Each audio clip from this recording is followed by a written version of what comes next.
Washington से आज एक ऐसी खबर आई जिसमें पाकिस्तान के लिए खतरा ही खतरा है। व्हाइट हाउस के प्रवक्ता ने आज भारत के लोकतंत्र की तारीफ की, भारत को अमेरिका का मजबूत साझेदार बताया। अमेरिका के इन बयानों का मतलब आप समझिए, 15 दिन के बाद 21 जून को पीएम मोदी अमेरिका पहुंचेंगे और अमेरिका के राष्ट्रपति जो बाइडेन पीएम मोदी के साथ मिलकर अपनी पार्टनरशिप को और आगे ले जाना चाहते हैं। सात समंदर पार से आई खबरों पर रिएक्शंस सीमा पार से भी आए हैं। इस्लामाबाद को लगता है कि मोदी बाइडेन पार्टनर हैं और इनके मुकाबले पाकिस्तान कॉर्नर में है।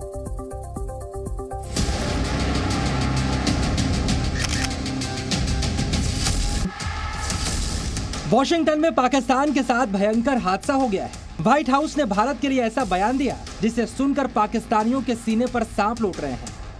कुछ दिनों पहले प्रधानमंत्री नरेंद्र मोदी के ऑफिशियल अमेरिकी दौरे की खबर आई है और पाकिस्तान में लगातार इसी की चर्चा चल रही है।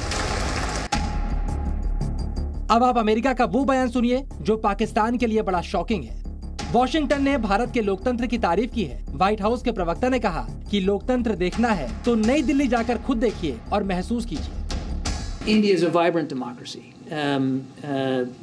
Anybody that happens to go to New Delhi can see that for themselves.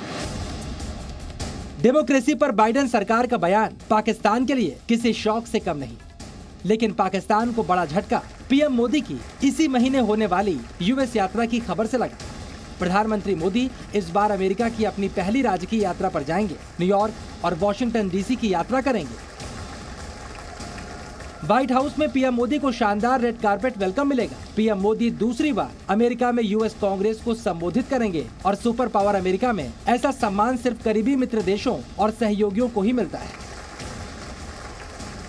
America ने इंडिया को ही इनवाइट क्यों किया, इस दोस्ती का राज क्या है, ये जानने समझने के लिए पाकिस्तान में भारत अमेरिकी मामलों के एक्सपर्ट से लगातार सवाल पूछे जा रहे हैं।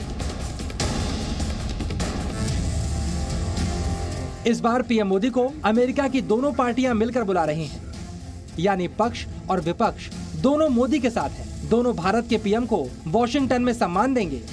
हालांकि पाकिस्तान के लिए मामला उलट है, क्योंकि अमेरिका की दोनों पार्टियों में से कोई भी शहबाज सरकार का साथ नहीं दे रहा। इसलिए एक डॉलर के लिए पाकिस्तान सरकार सुपर पावर से मिन्नतें कर रही है। इसी हफ्ते अमेरिका के डिफेंस मिनिस्टर लॉयड ऑस्टिन नई दिल्ली आए। उन्होंने भारत के रक्षा मंत्री और नेशनल सिक्योरिटी एडवाइजर से मीटिंग की।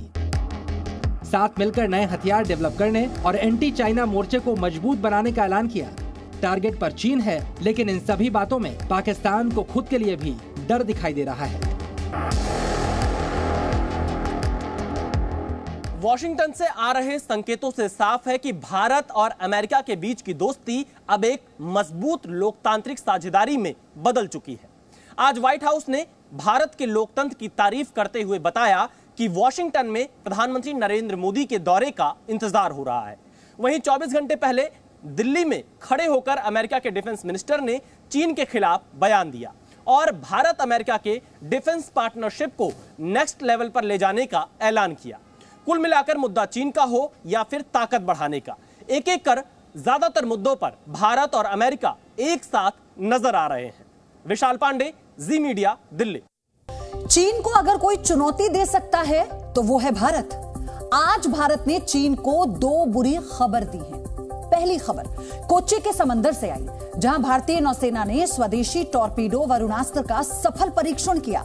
इस टॉर्पीडो के टेस्ट से हिंद महासागर में चीन की चालबाजी को कड़ा जवाब मिला है। चीन के लिए दूसरी बुरी खबर दिल्ली से आई है। जर्मनी के रक्षा मंत्री बोरिस पिस्तारियस भारत की यात्रा पर हैं। जर्मनी के साथ 6 पनडुब्बी बनाने की डील अंतिम दौर में है। भारत की 2 कंपनियां जर्मनी की कंपनियों के सहयोग से भारत में उन पनडुब्बियों का निर्माण करेगी। पनडुब्बियां मेक इन इंडिया के तहत भारत में ही बनाई जाएंगी। मतलब सबमरीन से लेकर सबमरीन में लगने वाले टॉर्पीडो तक हिंद महासागर के लिए चीन को संदेश है।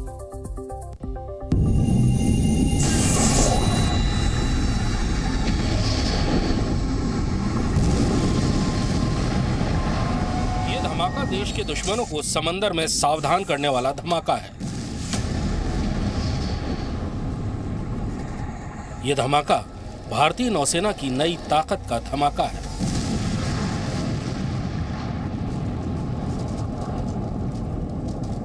भारतीय नौसेना ने स्वदेशी हैवीवेट टॉर्पीडो वरुणास्त्र से समुद्र की सतह के नीचे मौजूद निशाने को तबाह करने का सफल परीक्षण किया।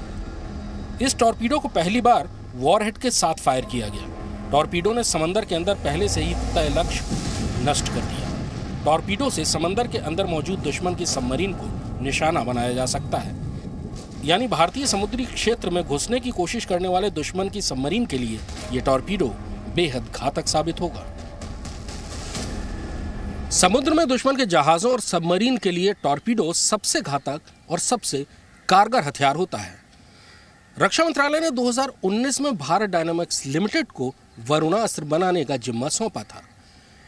पिछले लगभग 1 दशक में वरुणास्त्र हर तरह के परीक्षण से गुजर चुका है, लेकिन पहली बार इसे लाइव वॉरहेड के साथ फायर किया गया, यानी असली लड़ाई में इस्तेमाल होने वाले हथियार की तरह। नौसेना का कहना है कि परीक्षण पूरी तौर पर कामयाब रहा।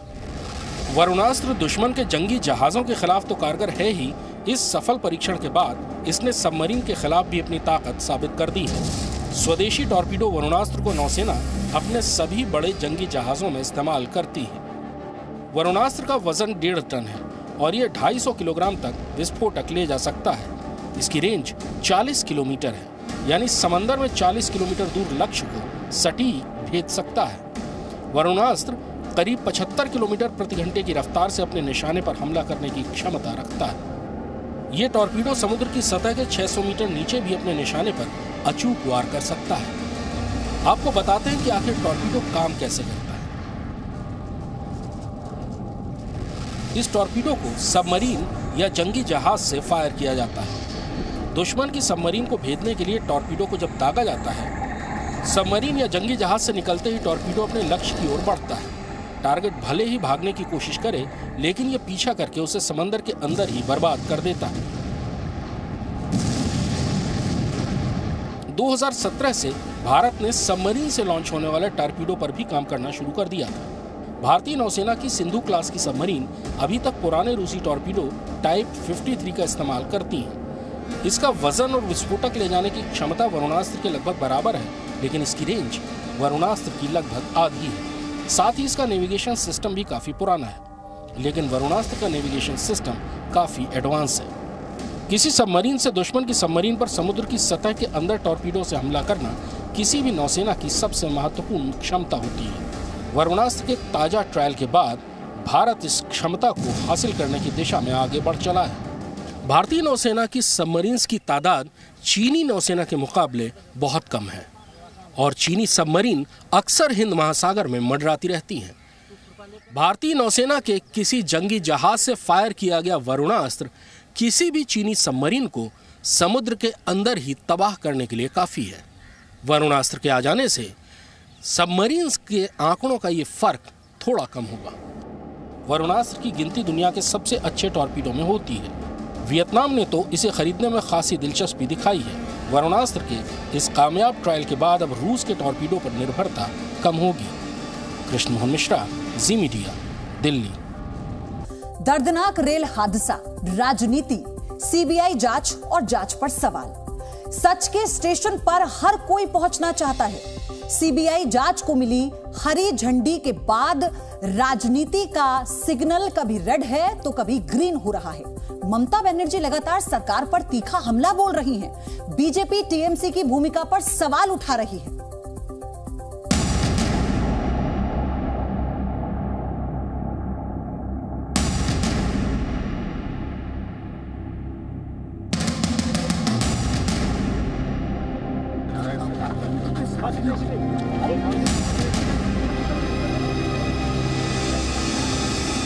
जो भी दोषी पाया जाएगा उसको सख्त से सख्त सजा हो, उसे बख्शा नहीं जाएगा। इसी पे सब लोग काम कर रहे हैं। They are collecting the evidences. CBI do the criminal things, but it's the accident things. তৃণমূলের কনস্পিরেসিটা বের করানো হচ্ছে। सीबीआई जांच से किसे डर?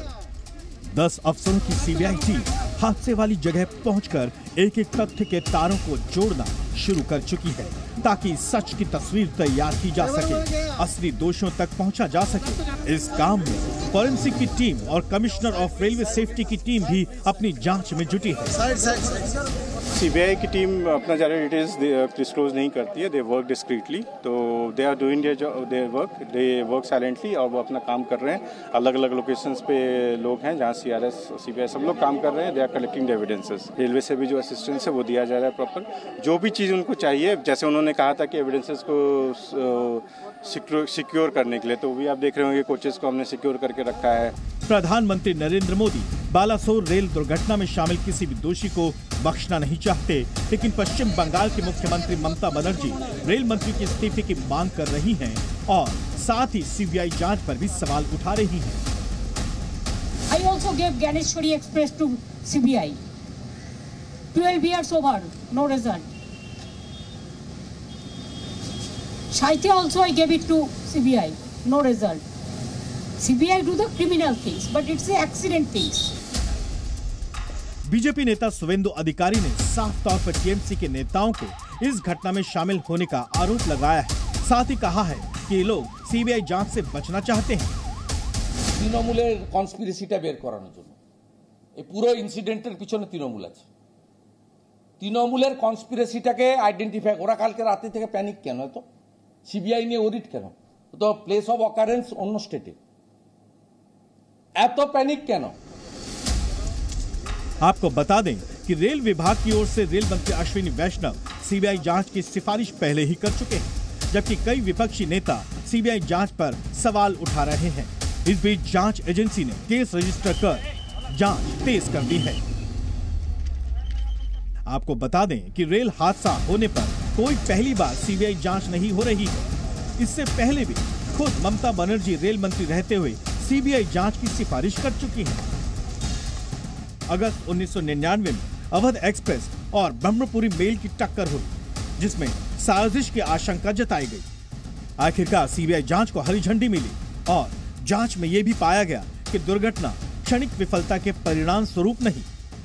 अक्टूबर 2009 में गोवा संपर्क क्रांति एक्सप्रेस मेवाड़ एक्सप्रेस की टक्कर हुई। तत्कालीन रेल मंत्री ममता बनर्जी ने सीबीआई जांच के आदेश दिए।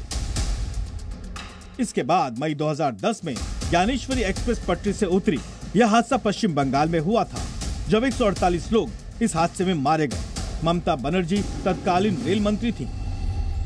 रेल मंत्री ने साजिश की आशंका जताई थी, लिहाजा सीबीआई जांच की सिफारिश की गई। गोवा संपर्क क्रांति एक्सप्रेस मेवाड़ एक्सप्रेस की टक्कर के दौरान तत्कालीन रेल मंत्री ममता बनर्जी ने सीबीआई जांच क्यों जरूरी समझी, उसका कारण भी बताया। उनके मुताबिक कई सवाल उठे हैं। कोई कह रहा है कि चेन पुलिंग दुर्घटना की वजह से थी, कोई कह रहा है कि सिग्नल में समस्या थी। यह आपराधिक मामला भी हो सकता है, इसलिए मैंने फैसला किया है कि हमें सीबीआई को यह केस सौंप देना चाहिए।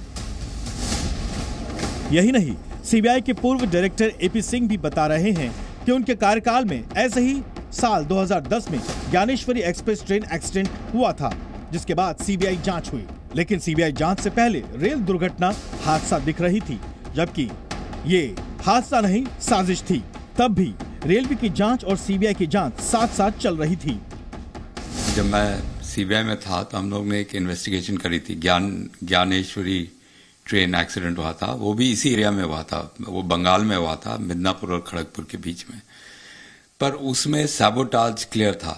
वो था माओइस्ट लेफ्ट विंग एक्सट्रीमिस्ट ने फिश प्लेट्स निकाल दिए थे और उसके चलते ट्रेन डिरेल हो गई और काफी लोग, उसमें भी करीब 150 लोगों की डेथ हुई थी। देश की सुरक्षा पर नजर रखने वाले एक्सपर्ट भी मानते हैं कि लापरवाही के अलावा ये पूरी तरह से सैबोटेज का मामला भी हो सकता है। ये कोई नॉर्मल एक्सीडेंट नहीं है। हमारी जो इनिशियल यहाँ पे इंक्वायरी की गई या जो रेलवे ने इंक्वायरी की, उसके हिसाब से इस एक्सीडेंट के अंदर एक एंगल आता है, वो आता है सैबोटाज का। सैबोटाज क्लियर है। हादसा है या ये साजिश, सच का पता लगाने के लिए जो भी तरीका अपनाया जा रहा है, सच सामने आएगा ही। राहुल मिश्रा के साथ ब्यूरो रिपोर्ट, जी मीडिया।